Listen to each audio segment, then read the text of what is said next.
talks over Man United's next manager continue. Erik ten Hag is believed to be pulling the most support at Old Trafford, and the situation is described as advanced. It was early on during the international break that it was reported that United were very close to appointing a new manager. A few weeks have rolled on, a few contradictory stories along the way, but Erik ten Hag believes to be one of the front runners, although Laurie Whitwell this morning says there is no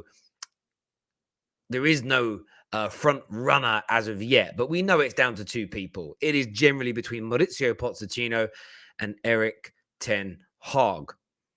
To support the situation, we know there's been one official meeting already, or interview, whichever way around you want to look at it, and a second is going to take place this week. This week, Man United will sit down again with Erik ten Hag and try to get underneath the skin a little bit more, dig a little bit deeper into the proposals, the ideas, and the philosophies that Ten Hag presented in the initial interview and meeting. This first meeting was reportedly brilliant from Erik ten Hag's point of view. Man United thoroughly impressed with his attention to detail, his ideas, and his energy moving forward. Erik ten Hag is also backed by Ralf Rangnick. Now, depending upon which journalist you believe or the man himself, reports differ as to how involved or not he seems to be. He himself keeps playing it down like he has absolutely no idea what's going on and he isn't the right person to speak to. Fabrizio Romano just this week essentially said he's involved in the process. He's helping Man United pick their next manager. Of course, we know it's being led by John Myrtle. So far, we don't see... Well, there has been a structural change internally at Man United. We don't know how good that's going to be, how that's going to play out, how Arnold, how involved he's going to be. Is he going to kind of rock the apple cart and upset the balance in the same way that Ed Woodward did? That remains to be seen. We know there has been a change in structure. Whether or not the football thinkers and the football decision makers are allowed to execute their plan without interference from the bankers and the money men remains to be seen.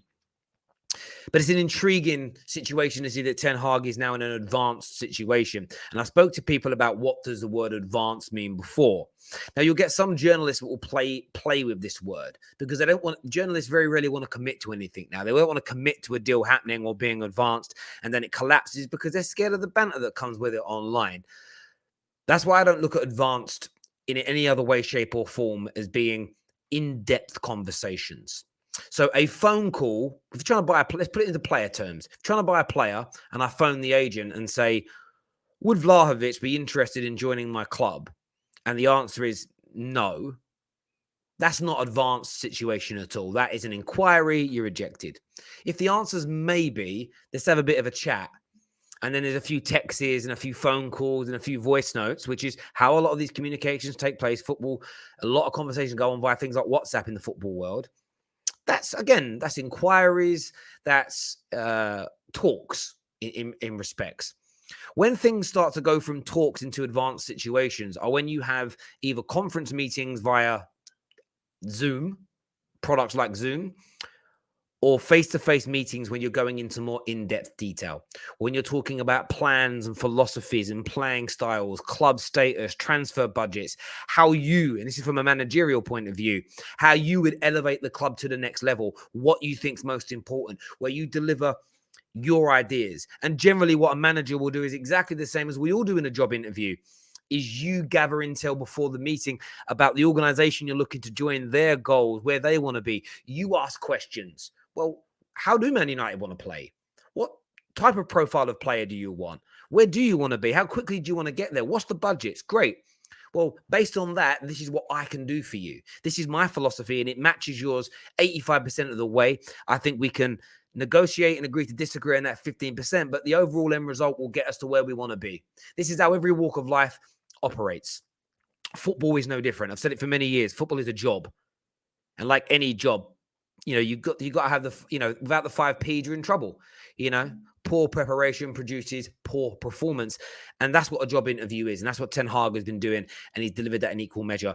Advanced simply means highly detailed conversations. It doesn't mean it's imminent. It doesn't mean it's about to happen in all circumstances. But advanced means there's deep conversations going on.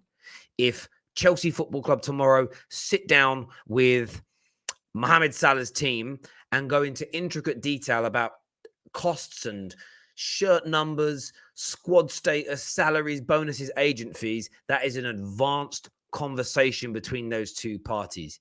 It isn't a fleeting comment or an inquiry anymore, or even initial talks where you just kind of chewing the fat and lightly touching on it. And it's, oh, I don't know if there'd be any interest, or I don't know if Liverpool would budge, as an example. That's pretty hypothetical. That isn't going on. I'm just putting it out there. So it's good to see this situation is moving into an advanced stage, but we know Poch is still in the mix. Whether you want it to happen or I want it to happen is irrelevant. Poch is still in the mix. He is still a manager that Man United could end up with. There is still support in the Man United boardroom. There is still support from ex-pros, still support from the class of 92. We continually see the words Prem proven being used when talking about these said players and them joining Manchester United. And I understand why. I get why. But for me, it's still got to be Ten Hag. And it's very, very encouraging. It's very, very nice this morning to see a number of media outlets all talking about the appointment being advanced. It's very, very good to see Ten Hag is believed to be pulling the most support. And Laurie Whitwell is one of the most insightful Manchester-based or Man United-based journalists there is out there. So for me, it's a very positive situation to see that situation look to advance, that situation look to move forward. And the hope is within the coming days, United can get this done. And I think that's the big focal point here. United announcing a new manager. Although, yes, and I call this stuff out a lot, it will be seen as a little bit of PR. It will be seen as a way of kind of papering over some really big cracks in performances recently. But it will give Man United fans something to be more excited about. It will give Manchester United fans something to be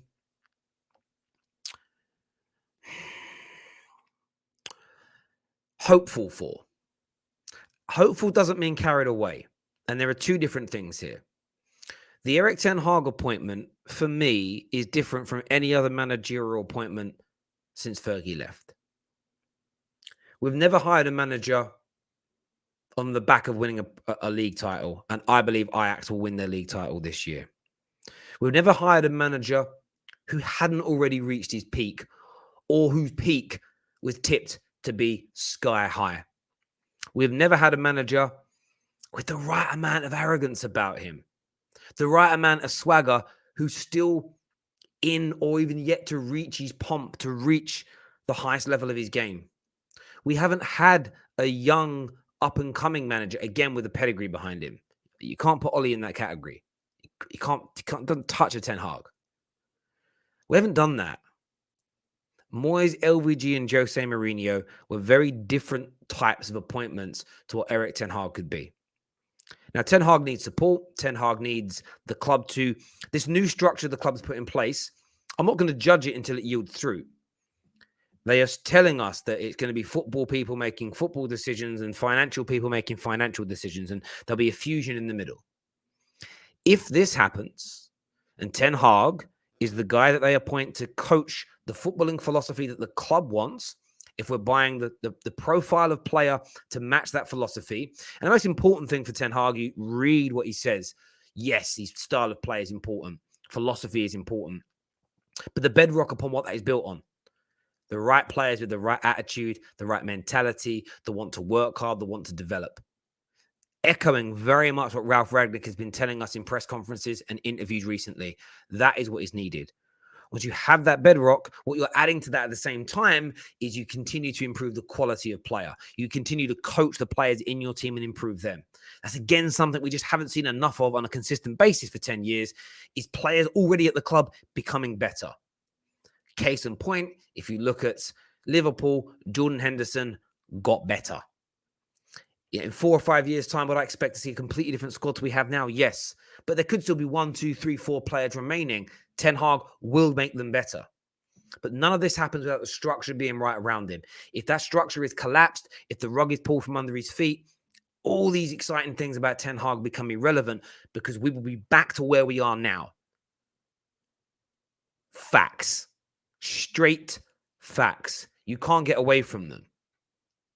It's why when it came to the Ollie in, Ollie out debate, as much as I didn't think Ollie was the right man, I wasn't infused about sacking him because I didn't believe the club had the structure behind it to make the sacking and the reappointment of a manager work. Look where we are. And we need to be mindful of that now. That yes, we apply pressure and we apply high standards to the new coach and the squad that he starts to build. But let's not take our eye off the most important element of the club, and that's the way it's run and the way it's structured, because that foundation is what can lead to the major successes. But to round this off, look, it's exciting news that Man United might be close to finalising an agreement to bring in their new permanent manager. I want your thoughts and I want your feelings. Leave your comments below. Until next time, people, take care.